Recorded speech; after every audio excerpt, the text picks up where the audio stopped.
प्रिय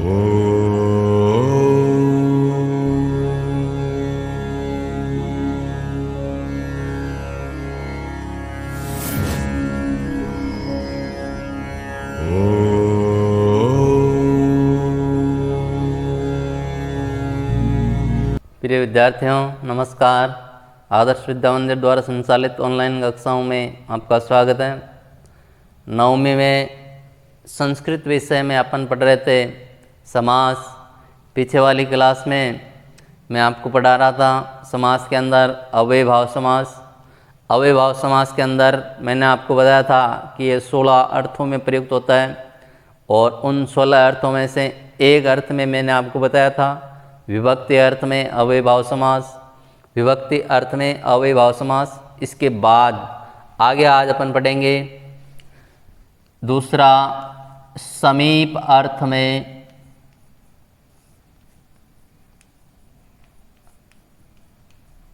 अव्ययभाव समास। अव्ययभाव समास पहले वाली क्लास में किस अर्थ में पढ़ा था? विभक्ति अर्थ में। विभक्ति अर्थ में पहचान क्या थी? अधि उपसर्ग प्रयुक्त होता है। विग्रह करने का नियम क्या था?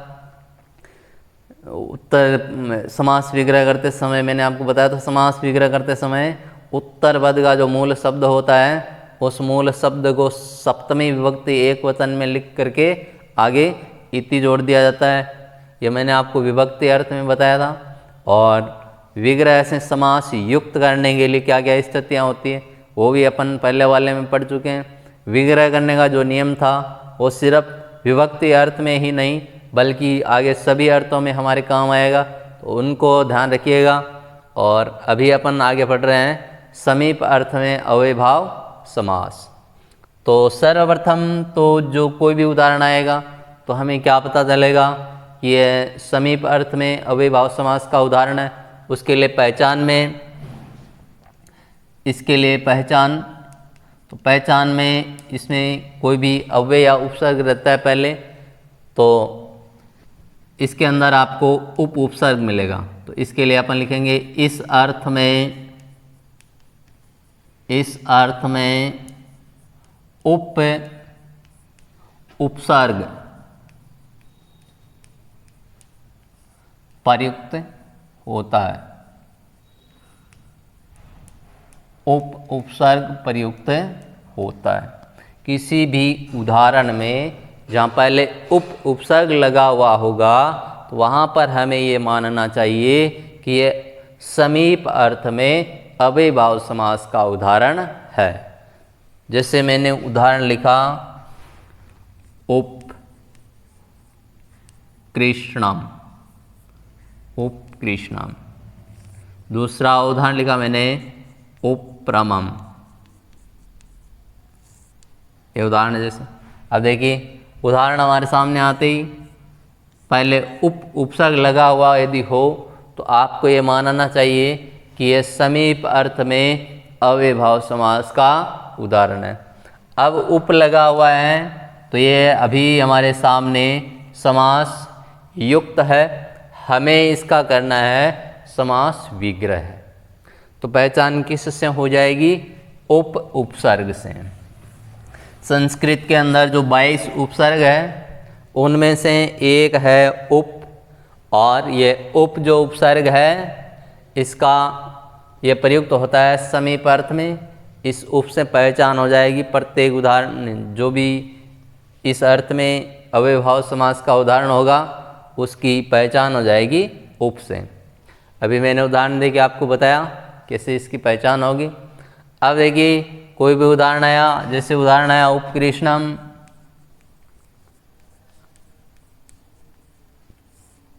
पहचान हो गई कि यह अव्ययभाव समास समीप अर्थ में अव्ययभाव समास का उदाहरण है। चलो ठीक है, लेकिन अब हमें करना है इसका समास विग्रह। क्या करना है? समास विग्रह। तो कैसे करें? इसके लिए इसमें विग्रह का नियम है इस अर्थ में समास विग्रह करते समय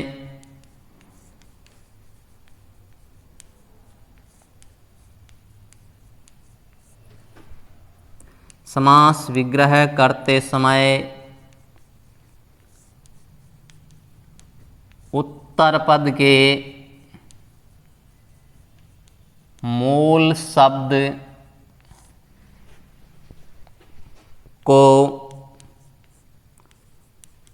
षष्ठी विभक्ति में लिखकर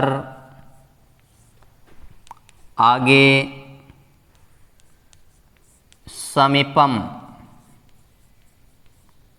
शब्द लिख दिया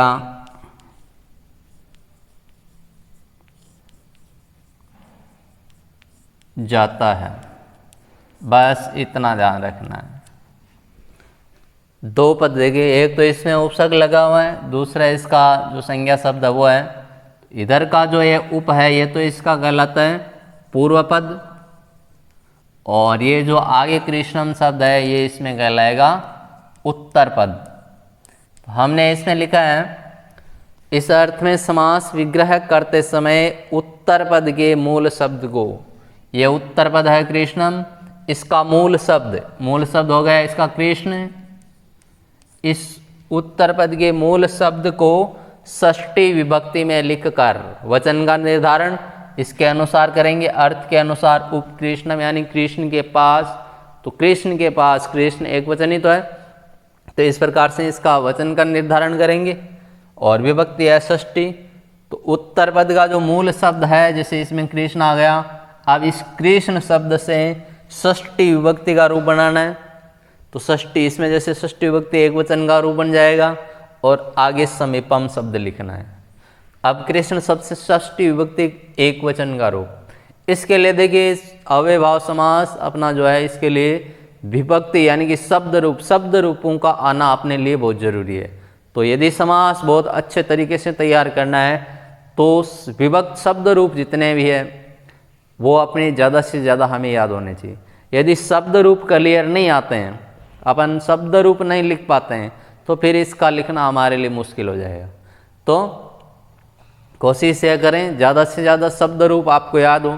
कक्षा 6 से आज तक आपने जितने पढ़े उतने भी यदि आपको याद है तो वो एकदम सरलता से इसको किया जा सकता है। तो आप देखिए कृष्ण शब्द में षष्ठी विभक्ति एक वचन का रूप, इसमें सर्वप्रथम लिखना है उत्तर पद का मूल शब्द कृष्ण से अपन षष्ठी विभक्ति एक वचन का रूप बनाएंगे, तो इसी का समास विग्रह करना है। इसके लिए जी कृष्ण शब्द से षष्ठी विभक्ति एक वचन का रूप अपने कृष्ण से, और आगे हो जाएगा, आगे लिखना है समीपम, कृष्ण से समीपम लिख दिया। जैसे कृष्ण अकारांत पुल्लिंग है, राम शब्द की तरह इसके रूप चलेंगे। राम शब्द में षष्ठी विभक्ति एक वचन का रूप होता है रामस्य, तो इसमें हो जाएगा कृष्ण से। अकारांत पुल्लिंग शब्द जैसे राम शब्द की यदि हमें विभक्तियाँ याद है, राम शब्द अकारांत पुल्लिंग है, अकारांत पुल्लिंग कोई भी शब्द आएगा उसके सभी के सभी हमें अलग अलग एक एक याद करने की आवश्यकता नहीं है। यदि राम शब्द के रूप हमें याद है, राम शब्द अकारांत पुल्लिंग है, अकारांत पुल्लिंग, यदि जितने भी शब्द आते हैं उन शब्द के सब जितने भी शब्द रूप है वो राम की तरह ही चलेंगे। अर्थात हमें एक राम शब्द का रूप याद है तो अपन अकारांत पुल्लिंग कोई भी आएगा उसकी किसी भी विभक्ति का कोई भी वचन अपन आसानी से बना सकते हैं। तो इसके लिए विभक्तियाँ अच्छे से तैयार हो और आराम से बनाया जा सकता है। ठीक है, अब जैसे दूसरा उदाहरण लिखा, जैसे मैंने उपरमम।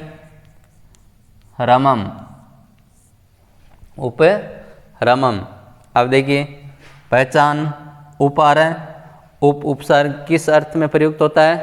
समीप अर्थ में। अर्थात हमें इसका पता चल गया कि यह समीप अर्थ में अव्ययभाव समास का उदाहरण है। अब हमें इसका करना है समास विग्रह करना है।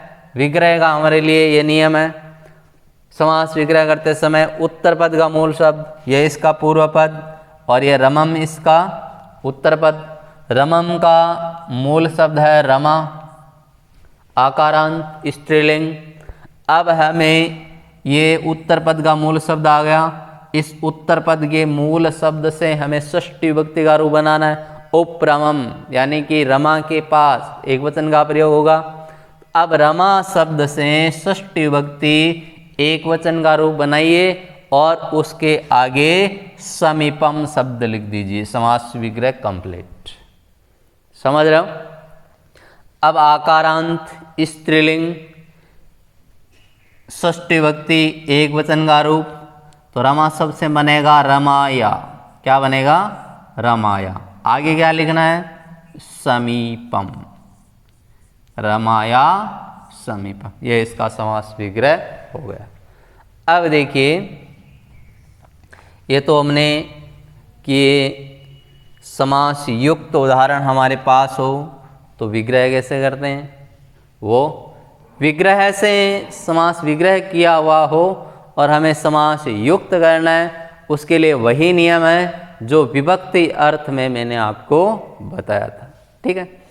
अब जैसे एक उदाहरण इसमें अपन हल करके देखते हैं। उदाहरण है नद्या समीपम। विग्रह दिया हुआ है, समास विग्रह हमें दिया हुआ है, हमें करना है इसको समास युक्त। तो कैसे करें? देखिए, समीपम शब्द आ रहा है। क्या आ रहा है? समीपम। इसको अपन जब समास युक्त करेंगे तो अव्ययभाव समास का उदाहरण है। समास युक्त करते समय समास युक्त जब शब्द लिखेंगे, सर्वप्रथम उपसर्ग या अव्यय शब्द जो आता है उसको लिखना पड़ेगा, फिर उत्तरपद लिखा जाएगा, संज्ञा शब्द जो भी है। तो इसके लिए देखिए समीपम आ रहा है। इस समीपम से पहचान हो जाएगी कि अपन जो उदाहरण लिखेंगे, शब्द लिखेंगे, उसमें उपसर्ग या अव्यय शब्द जो आता है वो क्या आएगा। तो समीपम विग्रह में समीपम शब्द किस अर्थ में लिखा जाता है? समीप अर्थ में लिखा जाता है। अब समीप अर्थ में उपसर्ग कौन सा प्रयुक्त होता है? तो समीप अर्थ में तो उपसर्ग प्रयुक्त होता है। चलो ठीक है, इसकी जगह इसका काम हो गया, इससे पहचान हो गई कि हमारे इस उदाहरण में अपन उपसर्ग कौन सा लिखेंगे। तो इसमें उपसर्ग आ गया उप। अब इसको देखना ध्यान से, मैंने आपको बताया था सर्वप्रथम इसका जो अभी ये अपने सामने विभक्ति युक्त है। जब अपन इसको विभक्ति युक्त है तो हमें सर्वप्रथम इसका मूल शब्द निकालना है। नद्या का मूल शब्द क्या है? नदी। मूल शब्द क्या आ गया? नदी। अब ये जो मूल शब्द है इसमें हमें देखना है ये अकारांत है, आकारांत है, इकारांत है, एकारांत है, उकारांत है या ओकारांत है, या कोई झय प्रत्याहारांत वर्ण है इसके अंदर। इसको ध्यान से देखिए। अब इसके अंदर देखिए दीर्घ ई आ रही है। क्या आ रही है? दीर्घ ई। अर्थात जो मैंने आपको विग्रह से युक्त करने का जो नियम बताया था उसमें मैंने एक दूसरी स्थिति बताई थी। ह्रस्व ई, दीर्घ ई, ए और ऐ, इनमें से जो भी आता है तो अम नहीं लगता है, अम की जगह ह्रस्व ई लगती है। ठीक है। अब इसके अंदर है दीर्घ ई, हमें दीर्घ ई नहीं लगानी है, नदी शब्द के अंदर ह्रस्व ई कर देनी है। ह्रस्व ई, उपनदी। अर्थात कैसे हुआ यह आपके अब समझ में आ जाना चाहिए। ये सरलता से, बहुत ही सरल है, अच्छे से आप इसको समझ सकते हैं। तो ये था आपने समीप अर्थ में अव्ययभाव समास का उदाहरण, और ये पूरा समीप अर्थ में अव्ययभाव समास तो हो गया। विभक्ति अर्थ में हो गया, समीप अर्थ में हो गया। आगे एक और देखिएगा अभी इसी क्लास में।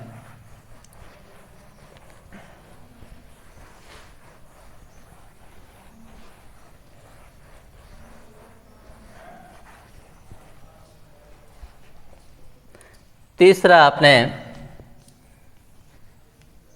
पश्चात अर्थ में अव्ययभाव समास। पहला विभक्ति अर्थ में पढ़ा, दूसरा समीप अर्थ में, अब है पश्चात अर्थ में अव्ययभाव समास। सर्वप्रथम इसकी पहचान के लिए जो उपसर्ग या अव्यय शब्द आएगा उस तो इसमें ध्यान रखना आपका, इस अर्थ में अनु उपसर्ग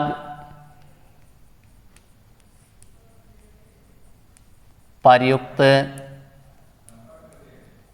होता है। पहचान किससे हो जाएगी? अनु से। जैसे विभक्ति अर्थ में अधि से हो रही थी, समीप अर्थ में उप से हो रही थी, ठीक उसी प्रकार पश्चात अर्थ में पहचान हो जाएगी अनु से, ध्यान रखना। अब विग्रह का नियम,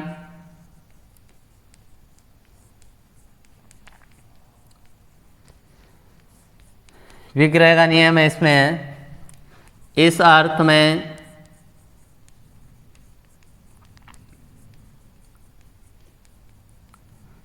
समास विग्रह करते समय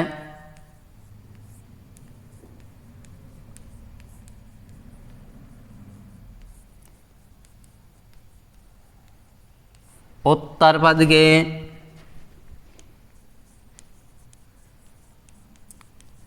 मूल शब्द को